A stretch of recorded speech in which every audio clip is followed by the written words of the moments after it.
Hello everyone. So in this session, in this video, we are going to study about internal trade, which is your chapter number 9 according to certain books. Chapter का number change हो सकता है, कुछ books में वो chapter number 9 है, कुछ books में वो चैप्टर नंबर 10 है. So you just specify the chapter name, that is internal trade. Okay.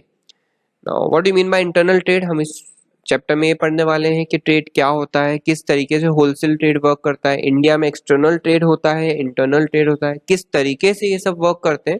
We are going to see all the answers of this questions. Okay, now let's take an example. आप सब्जी market गए, आपने उससे बोला कि आप 1 kilo आलू बांध दीजिए और आपने बोला कि 1 किलो मटर बांध दीजिए. ठीक है, सामने वाले ने आपको 1 किलो आलू और 1 किलो मटर दिए और इन रिटर्न आपने क्या दिया उनको, आपने उनको दिए मॉनेटरी वैल्यूज पर्टिकुलर आलू की 1 किलो की और 1 किलो मटर की. ठीक है, this buying and selling is been termed as trade. ठीक है, और यही ट्रेड होता है कॉमर्स का एक important part. Commerce is very much commerce cannot be said commerce if trade is not there. So trade activities include group of peoples, merchants, middlemen or traders. ठीक है, क्या करते हैं traders? The traders buys goods from the producer and the traders sell them to the consumer. So एक तरीके से जो trade होता है ये इंटरनल मैनेजमेंट का काम करता है. किसके लिए? डिस्ट्रीब्यूटर के लिए. कैसा? प्रोड्यूसर से माल लिया, उस माल को मैंने कंज्यूमर को बेच दिया. सो प्रोड्यूसर और कंज्यूमर के बीच का जो लिंक है वो ट्रेड है. ठीक है, और ये ट्रेडर ये जो ट्रेड है ये करता कौन है? ये करते हैं trader. Clear? Now see this is the chart.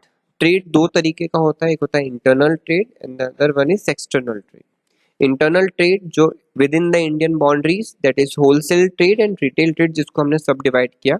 External trade में आता है इंपोर्ट, एक्सपोर्ट एंड एक्सपोर्ट. ठीक है, इंपोर्ट मतलब जब इंडिया किसी बाहर के देश से कुछ माल मंगाएगा, परचेज करेगा. एक्सपोर्ट मतलब जब इंडिया किसी और देश को माल बेचेगा. एंट्रीपोर्ट मतलब जब इंडिया ने माल मंगाया यूएस से और उस माल को बेच दिया चाइना को, खुद के कंजम्पशन के लिए उस माल को नहीं रखा, उस गुड्स को नहीं रखा, that will be called as entrepot. ठीक है, now let's come on to the first one, that is wholesale trade. A wholesaler is a person who buys goods in large quantities from the producers and sells them in smaller quantities to the retailers. अब एक wholesaler क्या होता है? ये वो बंदा होता है, it can be merchant, it can be an industry, it can be an institute, it can be commercial user, it can be anyone. ठीक है, it can be an individual as well. He is the person who serves an important link between the manufacturer and the retailer. आपको पता है कि जो geographical area है वो India का बहुत बड़ा है, तो मैन्युफैक्चरर जो है हर एक के घर में जाकर उसको बेच नहीं सकता. तो he sells those items, he sells those products to the wholesaler, और होलसेलर क्या करेगा? बाद में उसको स्मॉलर क्वांटिटीज में किसको बेच देगा? रिटेलर्स को. फिर रिटेलर क्या करेंगे? आगे जाके कंज्यूमर को सेल आउट करेंगे. So it's a chain. ठीक है, इट्स अ चेन जिसमें होलसेलर और रिटेलर एक बहुत इंपॉर्टेंट लिंक का काम करते हैं मैन्युफैक्चरर और कंज्यूमर के बीच में. Next, there are certain characteristics of wholesale trade. तो सबसे पहला है intermediaries between the primary producer and the retailers, ये अभी अपन ने डिस्कस किया. Second, wholesalers operate on a large scale and deal only in a limited line of goods. Okay, not directly deal with individual consumers. ठीक है, ये किससे deal करता है? ये रिटेलर से डील करते हैं. Second, they sell goods in smaller quantities. Okay, देखो सबसे पहला तो ये कि प्राइमरी प्रोड्यूसर और रिटेलर्स के बीच में एक इंटरमीडिएरी का काम किया, एक लिंक बनाया. फिर लार्ज स्केल पे काम करेगा. क्यों? क्योंकि ये बहुत चुनिंदा प्रोडक्ट्स में ही काम करेगा, बहुत लिमिटेड लाइन ऑफ गुड्स में ही काम करते हैं. Next, not directly deal with individual consumers. ये हमेशा किससे डील अप करेंगे? ये हमेशा डील करेंगे रिटेलर से. डायरेक्ट कंज्यूमर्स का इसमें कोई काम नहीं रहता. Next, they sell goods in smaller quantities to whom? To the retailers.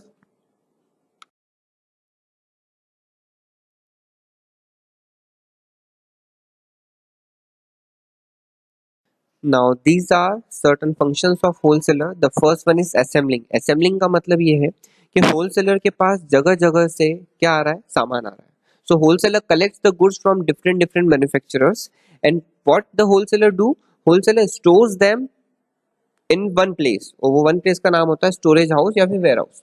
Second होता है ग्रेडिंग। ग्रेडिंग मीन्स होलसेलर क्या कर रहा है, उन गुड्स को कुछ बेसिस पे, लाइक उसकी क्वालिटी, उसकी साइज, उसके कंटेंट, उसके डिजाइन के बेसिस पे उसको ग्रेड्स देता है, या फिर उनको एक पर्टिकुलर डिपार्टमेंट में शिफ्ट कर देगा कि यार इस क्वालिटी का जो शरबत या फिर इस क्वालिटी का जो गेहूं है वो इस डिपार्टमेंट में, या इस क्वालिटी के जो काजू है, कैश्यूज है, वो इस डिपार्टमेंट में, इस साइज का जो अ, इस साइज का जो बादाम है वो इस डिपार्टमेंट में। सो इस तरीके से उसने क्या किया, उसकी ग्रेडिंग कर दी। Next, where housing.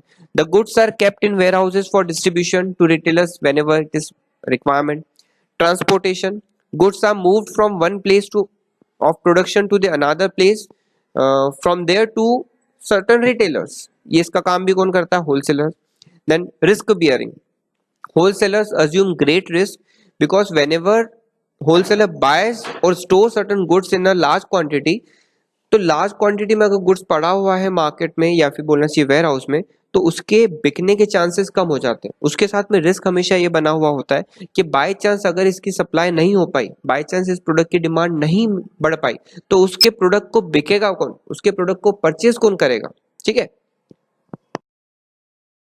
Next is pricing. The wholesaler fixes the price of the goods which ever he deals in, and the retailer determines the consumer price. तो होलसेलर क्या करता है, कुछ प्रॉफिट मार्जिन उसमें एडअप करके wholesaler retailer को बेचता है, और रिटेलर फिर क्या करता है, उसके बेसिस पे कंज्यूमर की प्राइस को डिटरमाइन करता है। Next, financing. The wholesalers also give certain financial help to producers as well as to the retailers. Then distribution, the wholesalers by selling the goods to the retailers as and when needed in smaller quantities facilitates the smooth distribution of goods which have been produced. Next, collecting information. They collect information about the market condition and pass this information to the producer. अब ये information किससे collect करेगा, retailer से, क्योंकि retailer जो है वो person वो है जिसको market का actual knowledge है। तो प्रोडक्ट के बारे में जो भी नेगेटिव या पॉजिटिव एस्पेक्ट्स रिटेलर को पता पड़ेंगे, वही जाके वो डायरेक्टली होलसेलर को बताएगा, और होलसेलर क्या करेगा, जाकर उसके प्रोड्यूसर को बताएगा। Now these are the certain services which a wholesaler used to provide to even manufacturers and to retailers. The first one is large scale production. Now see, wholesaler collect small orders from number of retailers and pass this pool of such orders to the manufacturers and make purchases in bulk quantities, ठीक है। Next, bulk purchase, ये इसी के अंदर अपन ने देखा। सो इसी के साथ में वो क्या करता है, रिस्क भी बेयर करता है। सो the wholesaler merchants deal in goods in their own name, take delivery of the goods and keep the goods purchased in large lots in their warehouses, ठीक है। So in this process they bear certain kind of risk like fall in prices, like theft, pilferage, spoilage, fire, etc. Then specialization. Now see, if you talk about specialization, तो एक wholesaler को बहुत market का specialise knowledge रहता है, ठीक है। जो wholesaler specialise one line of product, ठीक है, उसको पता है कि यार एक प्रोडक्ट की स्पेशलाइजेशन अगर मैं किसी रिटेलर को बताऊंगा तो उससे मुझे मार्केट का पल्स पता पड़ जाएगा, कि जो बोलते हैं ना मार्केट की नब्ज पता है इसको। So they pass on this benefit of this specialise knowledge to certain retailers as well. वो रिटेलर्स को भी क्या करते हैं, ये नॉलेज प्रोवाइड करते हैं, ठीक है। Next, ready market. एक होलसेलर को पता है कि उसके पास एक रेडी मार्केट है, किसके बेसिस पे, on the basis of retailer, ठीक है, क्योंकि रिटेलर एक डायरेक्ट कंज्यूमर से बात करता है, तो उसे पता है कि कौन सा रिटेलर किस एरिया में है, उसके द्वारा उसको ये पता पड़ सकता है कि there is a ready market for the manufacturer, ठीक है। Next, better use of capital. Wholesalers usually purchases goods for cash और accepts bill of exchange, that means financial assistance provide कर रहा है उसको।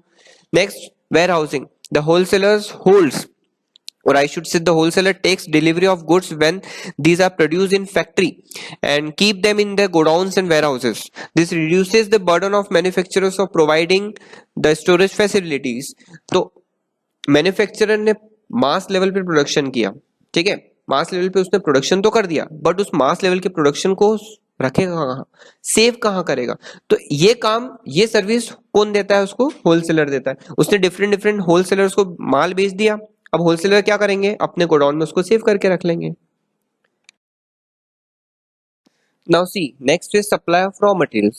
See, retailers, they have to maintain adequate stock of variety of commodities so that whenever the consumer is asking for a certain variety, they can go easily to manufacture, sorry, they can go easily to wholesaler, ठीक है। वो direct manufacturer के पास तो नहीं जा सकते कि भैया मुझे ये वाला माल चाहिए, मुझे ये वाला प्रोडक्ट चाहिए, मुझे इसका रॉ मटेरियल चाहिए, है ना। वो किसके पास जाएंगे, वो जाएंगे होलसेलर के पास।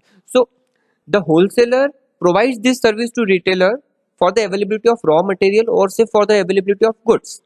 नेक्स्ट है मार्केट इंफॉर्मेशन। नाउ सी,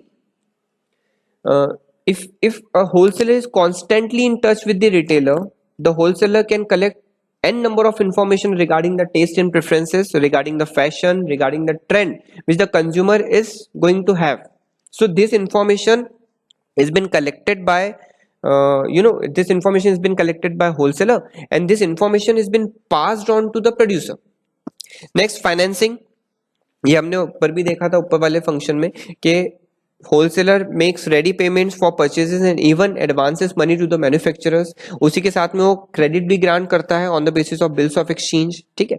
नेक्स्ट, ट्रांसपोर्टेशन। अब ट्रांसपोर्टेशन क्या कर रहा है, वो फैसिलिटेट कर रहा है प्रोडक्शन की कंटिन्यूटी का। कैसे फैसिलिटेट कर रहा है, the wholesaler facilitates continuity of production.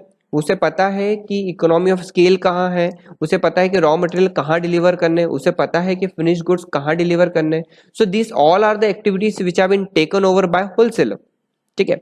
It also acts as a helper to manufacturer for marketing function. अब मार्केटिंग में क्या क्या चीजें आती है, मार्केटिंग में आती है आपकी एडवर्टाइजिंग, अब मार्केटिंग में आएगा आपका सेल्स प्रमोशन, मार्केटिंग में आएगा आपका किस तरीके से आपका प्रोडक्ट मार्केट में या कंज्यूमर तक पहुंचे। तो ये सारी हेल्प जो है वो कौन प्रोवाइड करता है, होलसेलर प्रोवाइड करता है। किसको, मैन्युफैक्चरर को। Last, risk taking. अब रिस्क वो किसके बिहाफ पर लेता है, वो लेता है risk on the behalf of retailers, which is also termed as risk sharing. The wholesalers purchases the entire product या entire quantity of the retailer in a bulk, ठीक है।